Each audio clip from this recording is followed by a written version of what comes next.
It's Monday, December 9th, 2024. A dictator falls in the Middle East, Trump lays down the law on MSNBC, and Pete Hegseth fights on next on the AM Update.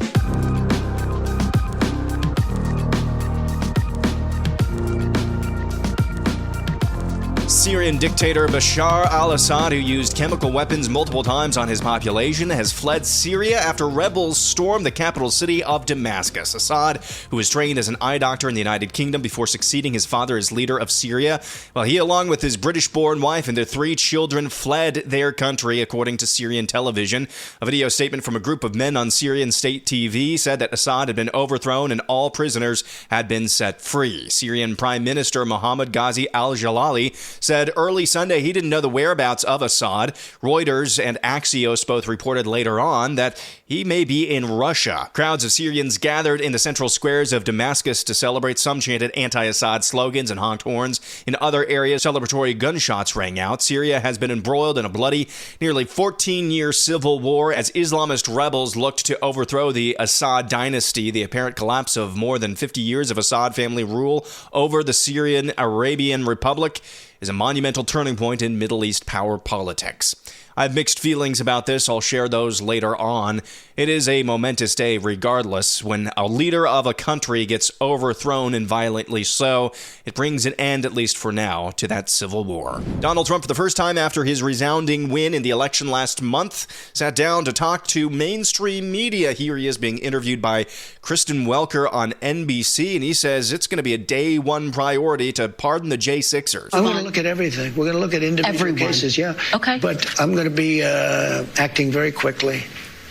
Within your first 100 days, first day? First day. First day? Yeah, I'm looking first day. Issue these pardons. These people have been there, how long is it, 3 or 4 years? Okay. You know, by the way, they've been in there for years, and they're in a filthy, disgusting place that shouldn't even be allowed to be open. Glad to hear Trump saying he's going to make it a day one priority to pardon the J6ers. He also talked about the foreign conflict in Ukraine. There are people being killed in that war at levels that nobody's ever seen before. You have to go back to the Second World War, and even that, if you take a look at, and you know what it is? It's the soldiers largely.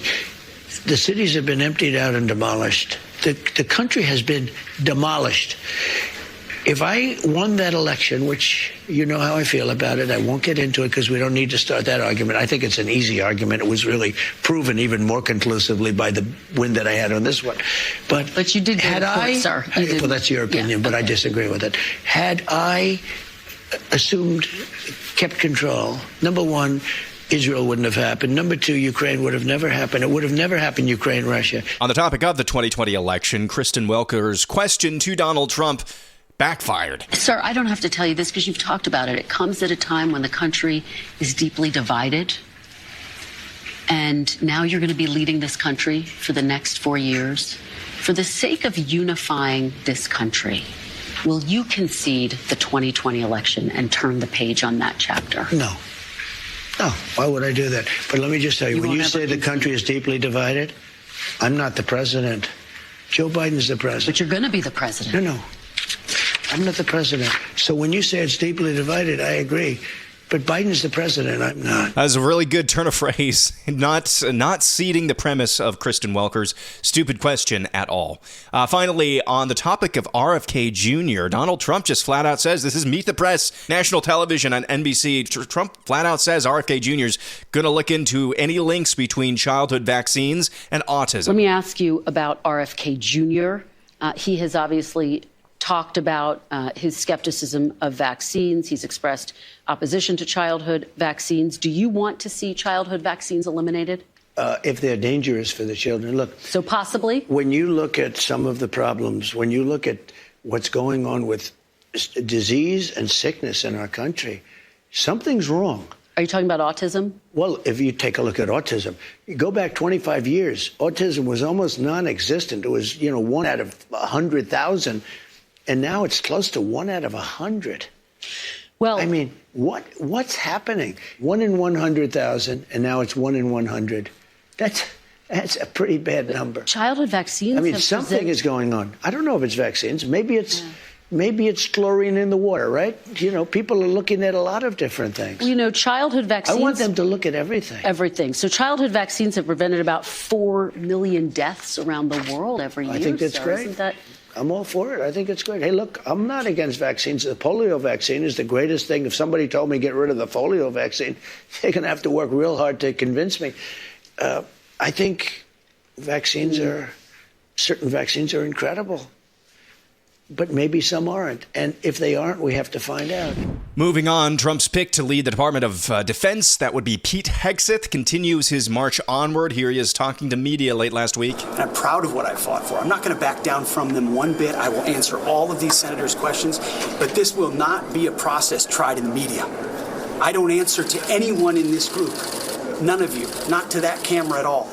I answer to President Trump, who received 76 million votes on behalf and a mandate for change.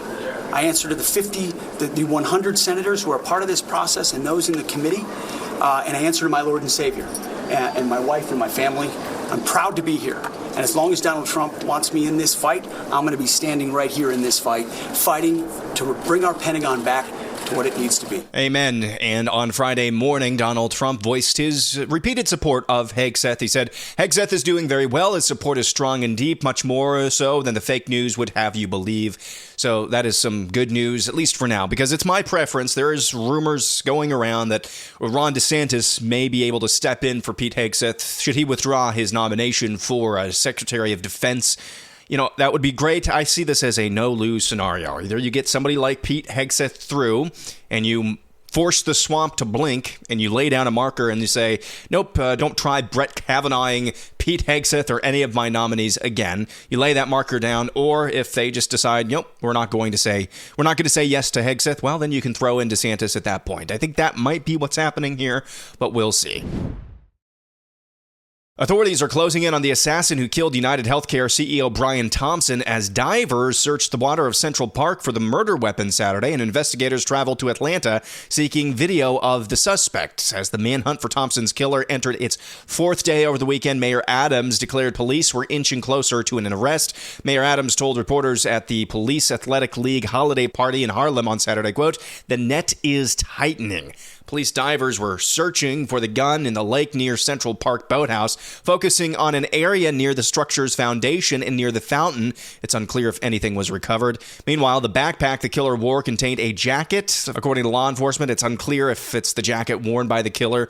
Newly obtained security video also appears to show the suspect wearing the backpack and riding up 6th Avenue and into Central Park on an electric bike shortly after the murder. It was still one of the darndest things. There are like 15 different possibilities as to what happened here. I happen to think maybe he was about to squeal, perhaps, on some of his allegedly shady business associates at United Healthcare, and so maybe they set up the hit, but that's just wild speculation. Republican Representative Eli Crane of Arizona introduced a resolution on Friday to give Daniel Penny the Congressional Gold Medal. The medal is Congress's highest civilian honor. Penny is currently on trial following the death of 30-year-old Jordan Neely, who was allegedly threatening bystanders on a New York City subway in May of 2023.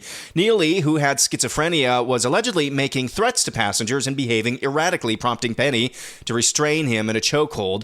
As of late last week, the jury was deadlocked over the manslaughter charge against Penny, which was then dropped. The jury, of course, will continue deliberating on the lesser charges. Representative Crane said in a post on Friday on X, quote, "Daniel Penny's actions exemplify what it means to stand against the grain, to do right in a world that rewards moral cowardice. I'm immensely proud to introduce this resolution to award him with the Congressional Gold Medal to recognize his heroism," end quote. The resolution not only praises Penny's actions, but also criticizes the Biden administration and various Democratic policies that have produced rampant crime across American cities. I hope this passes in the House. That would send a positive message. It wouldn't fix cesspools like New York City, but that would send a powerful and positive message that this is a different world we're living in here.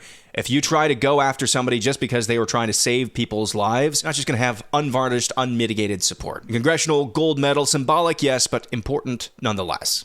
And finally, a few thoughts on what happened in Syria. I'm not a geopolitical expert. I'll just say this. I have seen the world, particularly the Middle East, as I've grown up, just completely come apart. Now, I know this is not in the Middle East, this is North Africa, but when you talk about Gaddafi, when you talk about Hussein, I mean, every time you remove a dictator, it destabilizes. Yes, they are evil people, but it destabilizes regions. What happened in Iraq in my adult lifetime is how we got ISIS, and by some extent, how we got what happened over the weekend in Syria. It's always destabilizing, and Christians always die as a result. On the same token, though, there are some obvious bad guys who are losers in this. Talk about the Ayatollah. This is their last year. This is the year 2024 for the mullahs in Iran and the Ayatollah. They lost Hamas.